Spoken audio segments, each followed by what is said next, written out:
To talk all things related to yesterday's old school RuneScape RuneFest Summit, welcome back to the stage, Mod Ayiza, Mod Kieren, Mod Ed, and Mod Elena!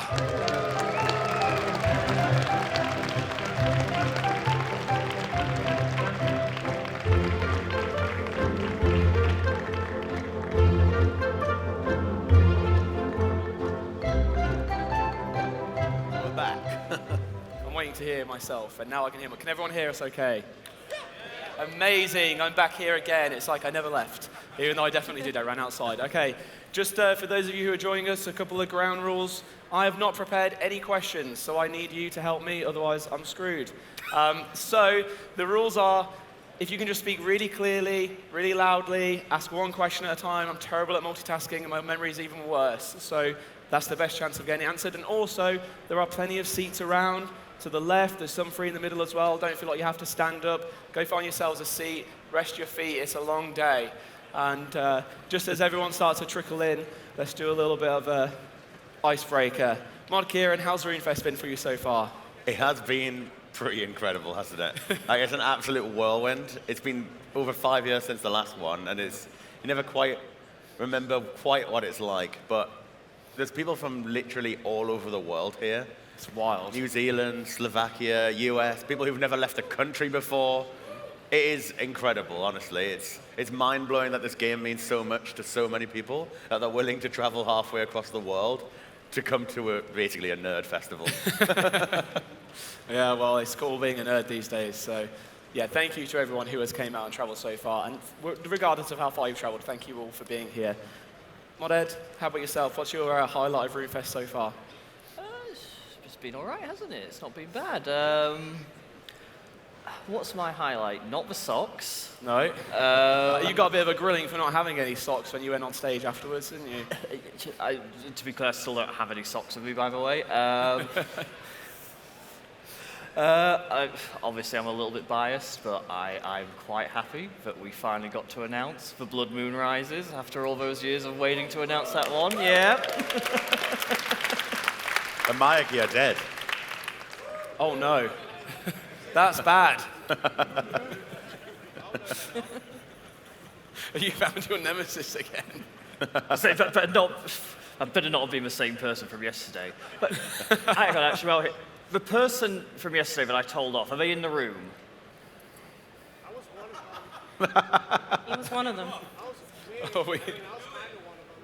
So, I'm sorry for being very, very mean to you, but you did cheer when you weren't meant to cheer.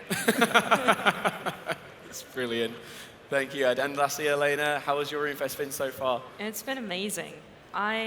This is my first one as staff. I've never been to RuneFest as a JMod before. I went in 2019 as a player, and yeah, it's been crazy seeing it from the other side. It's been so many impressions, so many players have come up to me to talk to me about the game that we all love, and yeah, it's just been amazing. Awesome. Well, I'm glad that you've all had a good time. Is everyone here having a good time at RuneFest as well? Love that. All right, well, let's get into it. Let's do some questions. I'm going to do a little bit of an order where we go from like right, middle, left. I'll try and get as many of you as I can. I'm really sorry if I don't cover everyone. But yeah, please help me out. So starting out on the right, anyone got any questions for the mod team over here? Your hand was up first instantly. You're so fast. We've got Mod Q coming to you. Hi, I know you guys, when you were making sailing, you mentioned clearing the black boxes, any unreleased map areas. Does this mean that Menaphos might be released before sailing does? All right, do you want me to take Go that take one? it. So, set expectations very clearly. No, Menaphos will not be coming before sailing. Like, we really want to do Menaphos. We do have a few other things we're working on at the moment. Obviously, we've got Valamor, we've got Sailing, Blood Moon Rise just announced. We're very, very much hoping that at some point we can come back to a stage at RuneFest and tell you that Menaphos is coming, but I'm afraid it's not quite yet. You just don't want to sail and find a black square. So it needs a coastline, and it made sense to sort of try and put some of the building blocks like down and map roughly what it might maybe one day look like. I think it also deserves its own sort of its own development time almost. You don't want sailing to detract from what Menaphos Yeah, could you potentially wouldn't, be. you wouldn't want to rush it just to say, oh, we got it in just before sailing. Like, rather do it properly. Yeah. Also, I know for a fact there's a huge appetite, especially from Mod Ed, around that and any storyline that needs some form of completion. So it will happen at some point, no doubt. And thank you for the question. We'll go from this section here, and right at the back there, with your hand up, we'll grab them. So I know that RuneFest was delayed for 6 months. Is there anything that you had to rearrange or change in terms of what you announced on Twitch back in September versus what you announced yesterday? I would have changed everything, wouldn't it? Yeah. We did our Winter Summit late last year, so the RuneFest Summit would have probably contained some of those things. I can't quite remember, though. What did we announce last time? The memory is hard. So, last time, Would have been Valamor. We Part two. did Valamor. I don't know. None of us remember. I don't remember. Yeah, I mean, I it definitely obviously should changed know. plans a little bit, and we had to adapt. Because normally when we do these things, we're trying to give you a pretty solid idea of what's coming, particularly in the next 6 months, but with a glimpse to like sort of what's beyond that. We'll probably have less details for that sort of thing. But we normally do our summits every 6 months, like twice a year. So that's the sort of horizon we're normally working with quite well. So yeah, it had to pivot it. But obviously, RuneFest was moved with enough notice that it didn't heavily disrupt everything. So we knew we wanted to be back on this stage. Obviously, we'd pivoted to the summit format that we've done on our live streams in the office and everything. But we deserve the big stage. Like, I wanted to use this big screen, come out here, get the developers on here, and actually talk to all of you in person. Like, there's no better experience, really, is there? No, there truly isn't. You can't replicate it. Before the next question, I'm just going to give a shout out to those who are standing around at the back. If you want, there are plenty of seats still towards the edges if you want to save your feet, especially if you're towards the entrances of the stage, just so that people can come in and out freely. I'd really appreciate that. Thank you. Please, though, don't leave because of that. Just come and find a seat. And we're going to go to this section over here now, and we'll take a question right from the middle here. I'm going to be super awkward. We'll have to pass it down. Thank you, everyone, for helping out. I don't really want to throw a microphone. It's a bit different than socks.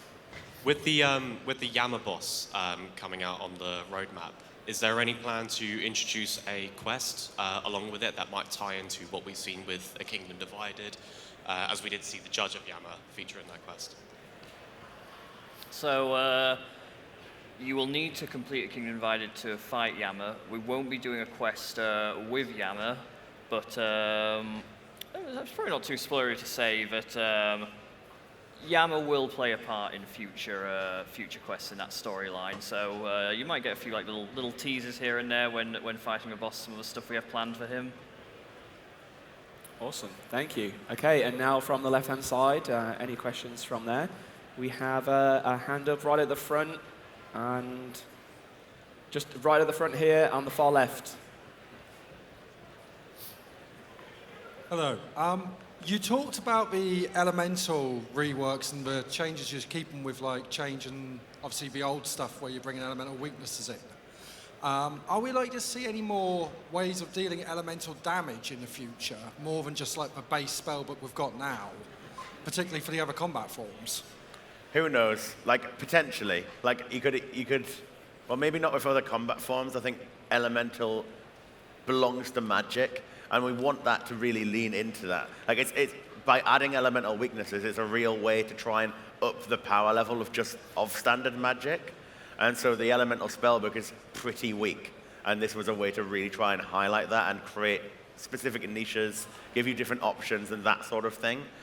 We want to roll it out to more things and so on. Maybe in future there will be bosses that really do heavily rely on their weaknesses and give use cases to elemental spells. But I'm not going to rule out other magic weapons. You have a lot of self-powered weapons. They don't really lean into elemental stuff at the minute. That is an option, but again, it kind of comes with a little bit of fear that we don't want to take away from the actual elemental spellbook itself, because that's what we're trying to get out of it. Thank you. I was going to say, can I be slightly greedy therefore and follow that up with, are we likely to see slightly therefore more powerful elemental staves in the future at a higher level? Because obviously you just go up to the Mystic right now. no plans, but like, who knows? Like, it totally could. Thank you. We've got things like, obviously, like the Kodai one that has water runes that it does, but it's obviously not really focused on just being an elemental stuff. All right, thank you. We'll go back over to the far right here. Oh, you were really fast. Yeah, great jumper. There we go. You got it. Pass the parcel along. Thank you. Hi, is there anything further you can tell us at all about Raids 4? For example, the location or the theme of the raid? You wish. I mean, we said it in the combat panel, like it'll likely be more like a TOB style raid. Sorry, I'm very biased. Like more focus on bosses, less other stuff. And we've learned a lot from Tour, what worked, what didn't work. That's going to be front of mind when we come to doing this. As for locations, we have ideas, but like we're not at the point where we've like actually finalized it. And obviously, Winter Summit later this year, I'm sure we'll be telling you a lot more about it. Awesome, thank you. Okay, so from this section here, I can't always go the fastest, even though you are very impressive. I'm going to be really awkward to our microphone holders right at the front here. There's a person directly here. Thank you. Hi, I wanted to ask you a question. Is there any chance of Completionist Cape coming to the old school game anytime soon? Hopefully not. Who wants a comp cape? Who doesn't? So this is, honestly, that was the response I was expecting. It's such a mixed, there's a mixed feelings on it. RuneScape's had difficulty with it. They've had to change the way they've handled comp cape because of the difficulties in the response from their community. We're conscious that we don't want to make it like this negative relationship between new content coming out and people feeling like they've got this burden of having to keep it up to keep their cape and so on. I imagine if we did it, it would be kind of like the max capes, where it's like a cosmetic version of an upgrade to that. You know, you have like the fire version of the max cape and all that sort of thing. Well, you'd have cosmetic completionist cape being like a upgraded max cape, and then you'd have all the equivalents as well. But there's difficulties. We need to work out exactly how to do it, what the system would be, what's included, what isn't included. Like, pets are a completionable thing. You can't expect everyone to get all the pets for the comp cape, so you've got to draw a line somewhere, and it's hard to draw that line, and that's where a lot of the difficulty comes in. But, you know, we've thought about it, and we'll certainly keep thinking about what we can do to try and, like, give completionist players something else to sort of reflect that and show off that achievements. As we do have things like the C-log and so on that lean into that kind of territory, but yeah, we'll see. Yeah. Great. There was a really strong game jam pitch that was put together in the last game jam, maybe the one before, by the team. So like me saying, you know, I'm really sorry to my fellow team members on disagreeing with your project. But there's, as Mokhaiotl just mentioned, there's been a lot of thought put into it, and I think they have a pretty solid design that makes it work, but even then there are so many considerations. So maybe one day, as a community manager though, it terrifies me thinking about having to deal with the comments around content and what would be completionist. So, and from this side over here, we have, I'll go, just go back a little bit, right there. I see you. That's it, that's the one, you got it. I just want to say, Sin to the Father is my favorite quest in the game, so I'm very excited about Blood Moon Rises. Can we expect like quest endings similar to like Dragon Slayer 2, or more so like Desert Treasure 2, where there's like repeatable bosses after? So, in the Blood Moon Rises, as you learned yesterday, we're going to take you to Vampirium. And the hope is that after completing the quest, you'll be able to go back to Vampirium again. It's like a brand new area, and be able to do things there. I can't tell you what those things are yet, partially because we haven't actually 100% decided what those things are yet, but it feels very fitting to me that a quest about vampires with a very challenging confrontation with Loernial Draken himself taking place in it, taking you to this land of Vampirium that is known for how dangerous it is. I think it's probably quite fitting that there will be some PVM activities on Vampirium. Thank you. Thank you. Okay, and from the far left, and I'm going to go right in the far corner. There is a hand up. Keep it all the way back. Yep. Getting the steps in. Yep. The one person left with the hand. You got it. Make it a good one. That was a long walk. It might not be that good. A while ago, there was a wilderness blog about the world boss. And there's some good changes there about effort and things. Would you include that in the summer sweep up at all? That's a good question. Some of the wilderness changes, Yeah. will they be in the summer sweep up? Correct, yeah. Not at the minute. There's no plans for that stuff to be included in the summer sweep up. It's got a pretty curated list at the minute. Basically what Mod Rice said on stage yesterday, plus a few little smaller pieces. Other changes, things like that, definitely still on the cards to be considered. We need to do some sort of PvP quality of life poll at some point, and hopefully we'll get around to that later this year as well. Yeah, I mean, if you think just recently there was a big rework around Bounty Hunter, PvP, quality of life changes. They're definitely on the forefront of our mind. You just might not see it in the roadmap, but one day you'll be surprised, hopefully at least, with a bunch of changes that can come out. And me personally, I really hope that in the future we'll be able to revisit the idea of Wrathmaw and Sandmaw, and hopefully in a fresh, new, renewed sense, but far into the future, not anytime soon. Okay, and back to the far right over here, and we have in the middle with a blue shirt on. Hi. Do you ever feel bad about ending a quest line? And would you ever consider reopening a quest line that you've finished? For me, the ending of a story is it's the most important part.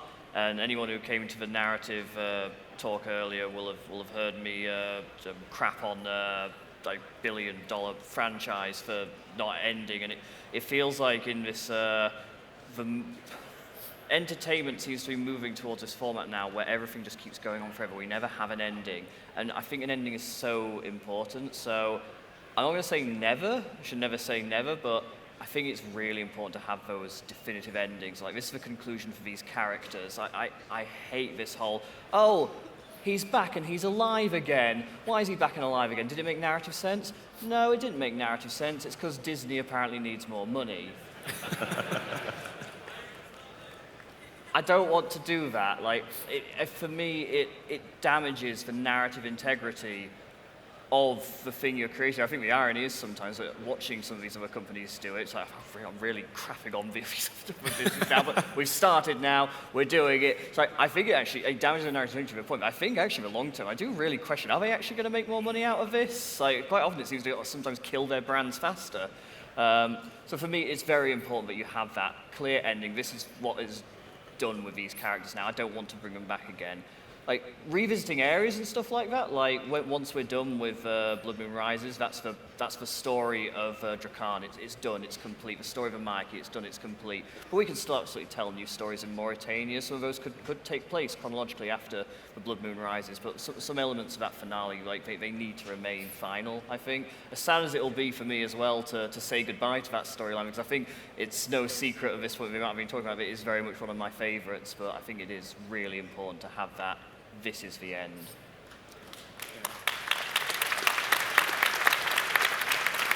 You might not be getting a job at Disney anytime soon, but the crowd seems to love you, so you're not going anywhere. I suppose if I can add to that real quick. Go ahead, as well. sorry. It almost feels like the player's choices and what they do in the quest and even the impact of the quest, it almost feels less genuine if you kind of pull that whole, oh yeah, he's back by the way. Yeah, I guess one thing I will say on that as well, and to be very clear, because I have had a few people already mention this, Lawernial Draken, will he be a repeatable boss? And while obviously I'm not going to spoil what happens in the quest, I will say very definitively here that this quest, this is Drakan's quest. This is all about him, and his story will be concluded in this quest. You will not be fighting him again once this quest is done. He will not be appearing after that. This is his story. the boss fight in the quest with him, that will not be a repeatable boss afterwards for these very reasons. I think it will lessen the events of this quest if we let you go back and fight him again. Amazing. Thank you for the awesome answer. And then from this section over here, and we're going to go on. This is so difficult. Just at the back here, the very back, we have flowers on the head. They look like flowers from here. Yeah. Pride flower crown. Amazing. It's beautiful. Thank you. Speaking of unfinished quest lines, is there any continuation to Elemental Workshop anytime soon? It's abandoned for years. I hated the first time I completed that quest without quest helper. It was so hard. Unnecessarily so as well. Is it time for the body? That's what I'm asking. So, potentially an unpopular opinion. I love Elemental Workshop. There we go. Every single storyline we have in game is such a very straightforward thing. Every single storyline, I want to continue it. I want to take it to its conclusion. None of them, obviously I have my favorites, I have my biases, of course, but none of them are in a place where I'm sort of like, I don't want to do that. Like, they are all valuable, they all offer something to our game. I want to finish them all, it's just finding the time to do them all. But I do very much hope we get to visit all of them. Brilliant, thank you. Okay, and then on the left here, and we'll keep it. Oh, you've already ran forward. Okay, so with the multiple wristbands on the hand, we have a convention attender. With the number of updates this year coming out, specifically Varlamore, finishing its land area and sailing, exploring the seas, we've got a lot of area expansions. And I'm looking forward to, in the future, some sort of achievement diary updates, reworks. We've got Varlamore sailing. We're more connected than we've been, and it feels like that has never been updated, or at least not for a very long time. Varlamore needs an achievement diary one day, that's for sure. It won't be coming with the final dawn, but like it is a future update we'll definitely get around to at some stage. It's not like locked in the plans right now, but it's something we'll definitely be looking to do. And who knows what with all of the ocean and the seas, like I'm sure we'll have to at some point with an achievement diary. I think that felt like the right choice for Kourend, right? Like it wasn't added immediately. The diary came later. You need a good amount of content there before you can really create a full diary, I think. Awesome. Okay, thank you. All right, from the left-hand side, and I'm going to ask something specific before you all put your hands up. Does anyone have anything they want to ask about sailing? We do. We'll go take a sailing question. I'm sorry to put you on the spot, Elena, but I want you speaking more, so let's see what we get. It's okay.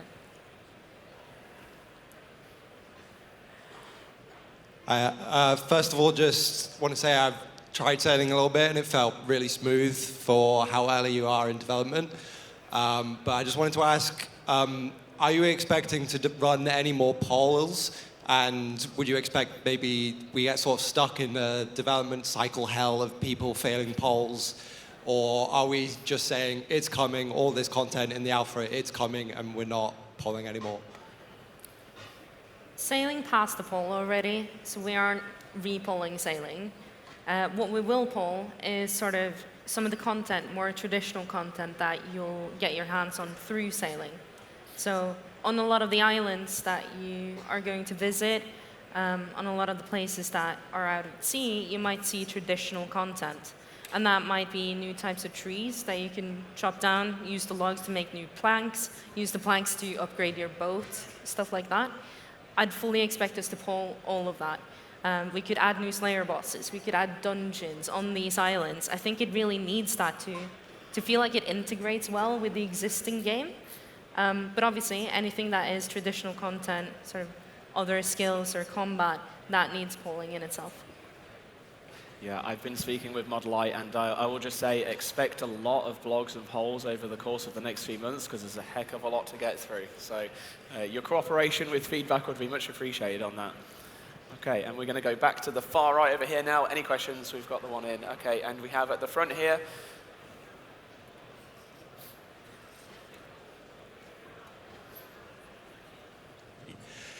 Hello. In the blog about the new Yama boss, you guys detailed the contracts. I was wondering if you could kind of give us an idea of what interpretation that might look like in terms of how you guys would see it. I know you mentioned about the DT2 bosses and how they have the the harder versions of the fight. Is it going to be exactly the same? Is it going to be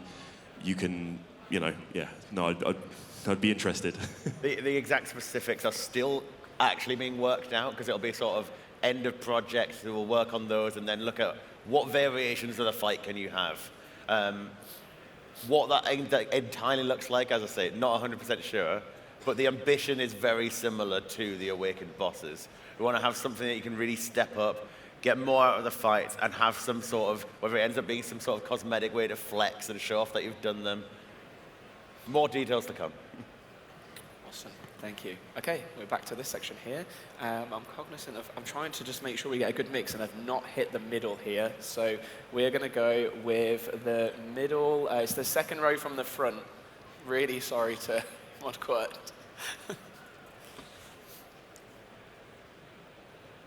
And then we pass it all the way down. Thank you, everyone, for getting involved. Appreciate it a lot. Hi. Thanks very much for your time. I was wondering, what do you consider a measure of success for Sailing's release, and how would that influence your ability to bring further skills into the game? Really good question. That is a good question. Good luck. I mean, I'd almost look to Kieren for it, but yeah, I mean, with every update, we have to measure it in terms of success, and there are many factors that we look at. We look at the sort of just player interaction numbers, for one. We look at how many players, come back to the game to try it out. We look at what's social media saying, like what are players saying. We'll jump into game and see how players are interacting with it. All of these things kind of help into deciding whether it was successful or not. And ultimately, like, you guys are telling us whether it was or not. And it's the same with every update, really. I think that is pretty much the standard process. I don't know if you want to add to that. Yeah. It's a good question, because I ask that in interviews, just to see what people think. I think it entirely is going to be based on, do we deliver on what the players want from Sailing? That is the absolute most important goal. We are very cognizant of that. This is a big deal. We're adding a skill. A skill should be well integrated into the wider game, and by being well integrated, it can affect lots of existing metas in ways that people might not like. So we need to make sure we're careful with that stuff. I genuinely think Sailing is going to be the best skill in game. Like, it's not like we all love doing 3,000 laps of RD for agility and all these. It's similar for other skills to some extent. I think Sailing is going to be so fun to actually train. Hopefully, it delivers on that. But ultimately, the community will be the judge. If the community love it, all the business side and KPIs and metrics will speak for themselves. But we'll be looking to see how do players respond, what are their feedback, what do we need to address, and ultimately, honestly, if Sailing launches and there's lots of gripes, we'll be working on fixing them for months to go until it is right. Yeah, well said. And in terms of looking at, sorry, I have a random alarm going off. For other skills, I don't really see Sailing being a huge contributor to whether or not we would look at new skills, other than the fact that we've done it now and we've shown it. We have a process in place, and we've clearly shown that it's possible. I personally really like the way that we approached adding Sailing into the game. The pre-Sailing polls, the consultation, going through, setting clearly out what we would do and how we'd interact with players. And I'd really like to see us follow that through for other skills. So if we were to add a new one after Sailing, which will probably be in some time, I would like us to explore it in the same way, where it's not just one option that you have to choose from, that you have a variety that you can look into, and we follow the same path, but with some improvements that we could have made. But at the end of the day, if players are happy, you'll probably tell us that you want a new skill. And hopefully that's the point that we get to, and that's what we're aiming for. So, yeah. We should have a good indication, I think, sort of like before launch as well. Obviously, people trying it here today is a good indication of where it's going. This is also why we're doing the public alpha. We want your feedback early so that we still have time to make important changes before it goes out. Yeah. And I think understandably there's a lot of skepticism around whether sailing will land in the way that players are hoping that it will. But I would like to just hope that there's a bit of confidence in us as a team these days that when things don't go right, as Kieren said, we do spend time fixing them. There are some edge cases where it might just not be worth the effort at the time and we have to put it to the backlog. But typically, especially for the larger projects, even with as recent as the Delph boss, the rewards, they didn't quite land. So we pulled that, we're going to spend some more time and come back. The same will happen with sailing, the same will happen with any other skill, the same will happen with any other update. We just want to make it as good as we can for all of you. So yeah, I'm optimistically positive on it all. Want to put your hands up if you've tried the alpha? Okay. That's actually That's a so lot, many yeah. people. Okay. That's cool. It is a lot. Thank you for putting your time into it. The feedback really is appreciated. Yeah. Okay, quickly then, before the next question, put your hand up if you actually scanned the QR code and filled out the survey. Yeah, a lot less of you. If you get a chance, can you head back over, just scan it, and maybe do it on the way home? As long as you're not the one driving, that would be really fantastic. Thank you. We've heard so much good feedback from people in person, but it really helps us be able to quantify it and use that to then share internally as well. And the rest of the team deserve to hear what you've shared with us as well in person. So thank you. And now from this section here, and we will go, we'll go right at the back. And I'm being waved at. The top starts with a brown. Oh, okay, we'll get to you. I'll come to you afterwards. I remember. You're fine. I have a very specific question. Have you ever considered adding a boss that has an intended mechanic or it's an intended mechanic for the player to eventually die? Like an encounter where that becomes more and more difficult infinitely, like infinitely increasing difficulty of augments, and the player is eventually supposed to die, and then you get the loot regardless. I can't say I've ever thought about doing exactly that. Because it is a very specific request. You want to die to the boss? Is it? Okay, yeah, it's still on.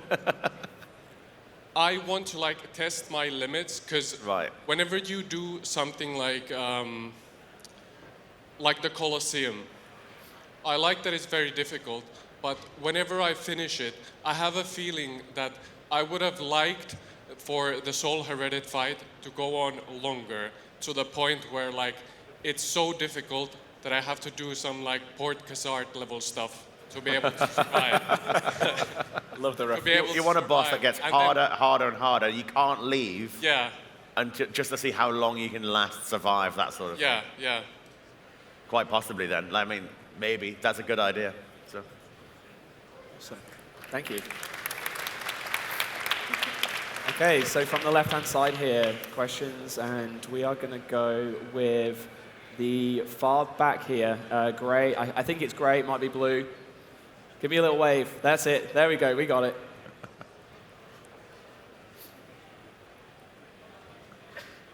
The lighting changes the color of all of your clothing. So I realized earlier my blue shirt was green. So if I'm...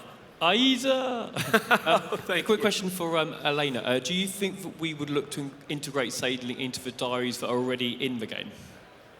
Into the what, sorry? Integrate sailing, achievements into the achievement diaries? Oh, diaries. Yeah. That's a good question. Coming back to kind of what we talked about earlier, with the content needing to be fleshed out first, I feel like it would be best to, if we were to add diaries to sailing itself, it would need to be after release, as in we'll need to see the full content out before we can add diaries to it.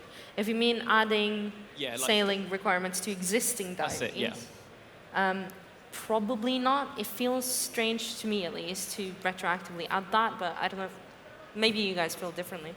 I mean, I personally am of the opinion that the less that changes that is already in the game with sailing's introduction, the better. There are surely going to be some things that we would look to obviously integrate and incorporate, but at least in the offset, sailing should be its own experience, so that if you're not interested straight away in trying out sailing, it shouldn't have a major impact in the way that you play the game currently, which adding in retroactive achievement diaries and you losing the achievement diary cape and then having to do sailing, I think that just adds a little bit of extra friction that doesn't really gain any major benefit at the start that sailing could do without. So I personally would prefer that we avoided that. But in the future, when there's more content, when people are more comfortable with it, absolutely. If we look 5 years from now and sailing is just a standard part of old school, it's not seen as the new skill, it's just what you do, sure, why not? So, okay, I forget that I'm the one getting the questions, I've sat here, so back over to the right. Anyone? Okay, we have one. There we go. Go. Unless I missed someone, I'm sorry if I did. With the new Guardian horn, will that be able to buff an Iron Man if you're not an Iron Man using the horn? I can't remember what we've said on it, to be honest. Do you know? Don't look at me. No, I don't know. I need Goblin. I don't think Where's we Goblin? remember. Was it not in the blog? Is he out there? If it wasn't in the blog, then It just we says might it not. gives the next person 100% accuracy, guaranteed hit. I would imagine we wouldn't allow an Iron Man to gain that boost from a non-Iron Man. In that, it doesn't make sense. Or from anybody, for that matter. And a group Iron Man would be able to boost another group Iron Man, probably. But I don't know for sure, so don't quote me. I've only said it on a big stage. What I'm going to do is I'm going to keep a note of that, and I'll go chat with the team, and we can get it clarified in the blog either later today or maybe in the week, so check back out. I think they're planning on doing a little bit of an update anyway, just to give some extra info, so yeah, look out for some changes, and I'll make sure to get that clarified. Thank you for asking. And we'll go to this section here, and I'm going to go with... Oh God, you're all pointing, it's like so much bias, so... Yeah, I'm going to go with the the t-shirt here, the white. And I think you're wearing a Pokemon top. I saw you at the back. It's awesome.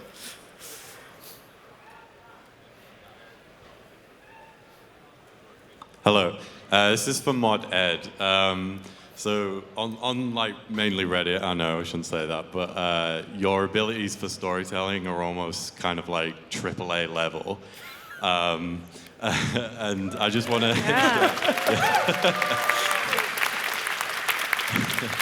and I think you're one of the forefront runners for getting rid of Spacebar Simulator for quest helpers. But I just wanted to know what your process is for storytelling and how you hone your skills for a narrative. People have asked me this sort of thing before, and these questions are always slightly terrifying because I sort of go, God, what's the answer? I think for me, like, it kind of it's a kind of a cheat answer. There isn't one single answer. Like, I've kind of like often take a different approach depending on the storyline, depending on the type of quest, that sort of thing. So let's take, for example, a quest like the Riveting Tale. The creative process behind creating a quest like that takes a slightly different format to coming up with a quest about vampires, for example. One of them involves a lot more just sat there going, yeah, but what if the frog just died? And the other one is a lot more sitting there brooding like, how can we make this vampire as intimidating as possible?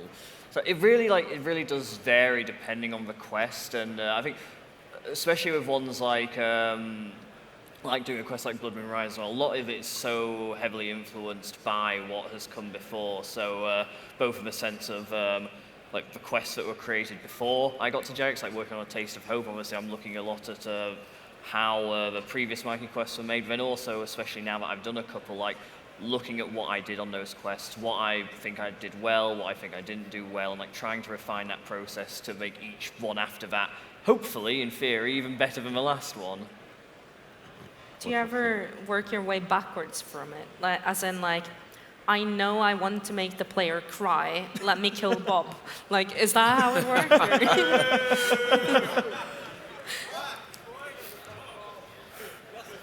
Oh no, you've unleashed something now. Again, it varies a bit from quest to quest, but yeah, I think there definitely is very much, like quite often what will happen is I won't come up with the story like linearly, if that makes sense. Like, okay, so this is the start. Oh, but we definitely need this thing to happen here. Okay, now how do we connect those two things together and make that make sense and things like that? And yeah, quite often, like, there will be, like, I guess, moments, like, there's, like, you have an idea for, like, a moment. This is a thing that is going to happen in this quest. You have no idea how you're going to get to that, but you just, like, suddenly go, oh, we've got something here. So I think a very good example of that is Desert Treasure 2, where the ending of Desert Treasure 2 was written before any other part of the quest. And I was like, there's going to be a moment in this quest at the end where we are finally going to unveil Sliske for the first time, and he's going to reveal that he's been there by your side every step of the way getting to this point. Okay, cool, that's awesome. This is hopefully, you know, I was like, I think we're on something here. This is going to be a really awesome ending. Cool, great, fantastic. Shit, now we have to make a whole bloody quest leading up to that. Okay, right, that's a problem.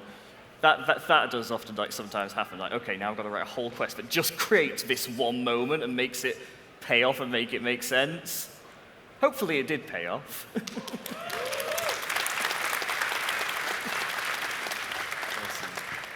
Thank you so much. Now, I believe do you still have the same question? Yeah.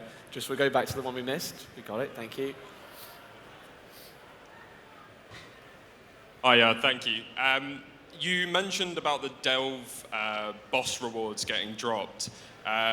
Why did you keep bringing something forward and then listening to Reddit, dropping it, and it just kept going back and forwards? And then on top of that, are we going to be getting a Thrall upgrade? Oh, interesting. So I'm not going to be the best person for those specifics on the Thrall upgrade. I'll cover the first part, and then maybe someone else can help me out there. First of all, I know it looks like it's listening to Reddit because you see us engaging on Reddit, but we take feedback from everywhere, whether it be from surveys, from Discord, from any other social platform as well. We literally try to scour everything, even to YouTube comments, and sometimes we may even delve into the realms of 4chan of all places, because there are players everywhere. Not the nicest of places to be. Thankfully, it all gets sent over to us. Anyway, the point I'm trying to make is that with this is that there wasn't a clear, very hard indication that quite simply it was good or bad. There was a lot of feedback that we could have potentially made changes for, but then at the same time, there's also equal feedback where players seemed pretty happy with what we were proposing. And I think one of the challenges that we typically face is that we'll have a vision of what the rewards are trying to achieve in our minds, and getting that vision across in the right way to the players can be difficult. So letting you understand what we're trying to achieve, and then we clash.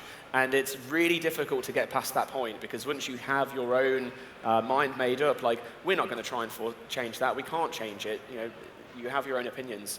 So it's in those instances, what do you do? And it's like, okay, we can try and go back to the drawing table now and bring out entirely new rewards, but there is no guarantee that we're going to be in any better situation than we are currently. So what is the harm in us just seeing and adding on a few little tweaks and then going into the polling system?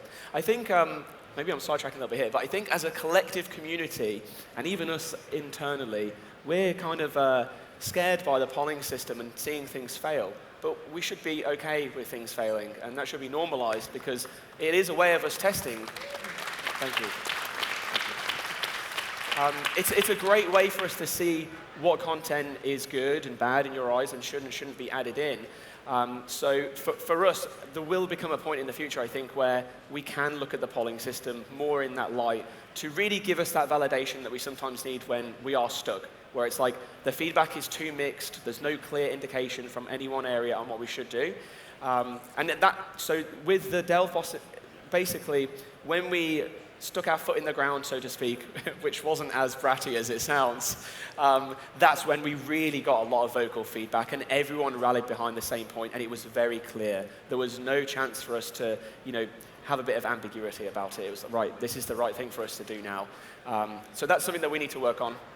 Hopefully that helps answer the question. So do you believe that the rewards for the Delve bosses are now finalized, or do you think there's going to be any more variation? Oh no, you'll be getting new rewards coming up very soon. Yeah. Okay, so yeah, that's so there'll be in the I can't remember the exact timeline, but in the coming weeks you will see new rewards for the Delve boss to go on, give feedback, and then eventually into the polls as well. Okay, thank you. Yeah. And I think I'm being told to wrap up. I'm going to be really cheeky and do one more question from the left-hand side here with the RuneFest booklet. Sorry, production. Yeah, thank you. You have the activity advisor in-game. Currently, it's mainly for questing. Are you thinking of developing it any further to help people avoid bank standing? So for anyone who doesn't know, the Activity Advisor is a system that was designed mostly for newer players to try and help identify like a sensible quest to choose. It's got like an algorithm behind it that helps recommend which things you should be looking at.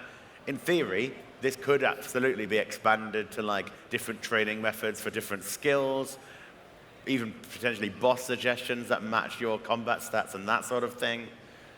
Realistically, it takes a lot of dev effort, and it's just not been at the top of the priority list.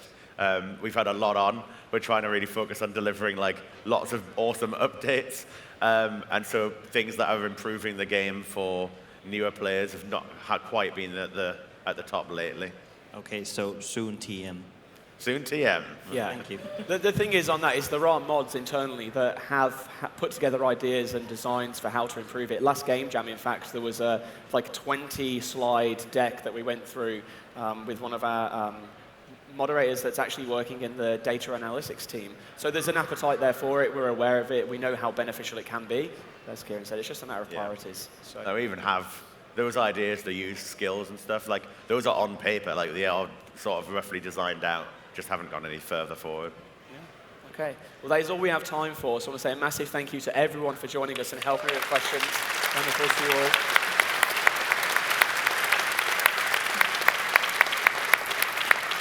And a huge thank you to the mod team for joining me on stage. You've been an absolute pleasure. Thank you so much.